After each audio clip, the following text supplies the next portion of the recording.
उपाध्ये मला आता जो मी प्रश्न विचारत असताना तुम्ही म्हटलात की मला त्यावर बोलायचं आहे. MIM हे कायम भाजपला धार्जिणं राहिलेलं असे आकडे तरी सांगतात. नाही, माझं उलटं म्हणणं आहे. इतिहासाची आकडेवारी आपण नेहमी तपासून बघितली पाहिजे. MIM सोबत पहिली युती कधी झाली माहिती आहे तुम्हाला? MIM सोबत पहिली युती 2012 साली काँग्रेस आणि MIM ची युती नांदेड महापालिकेत झाली.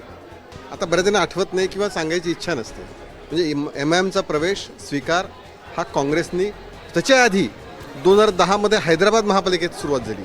मग ती महाराष्ट्रात, कारण हैदराबादपासून नांदेड जवळ आहे, त्यामुळे तिथून हैदराबाद नांदेड झालं. त्यामुळे ते दुसरं, आता फार 12चं उदाहरण नको, अलीकडचं उदाहरण घेऊ. 2022ला संजय राऊत आणि महाविकास आघाडी एकत्रित खासदारकीची निवडणूक लढवत होते. खुलेपणाने महाविकास आघाडीला MIMनी पाठिंबा दिला. ही कुठलं त्यावेळी आमची बी टीम आहे बरं का भाजपची, आमचा काही संबंध नाही.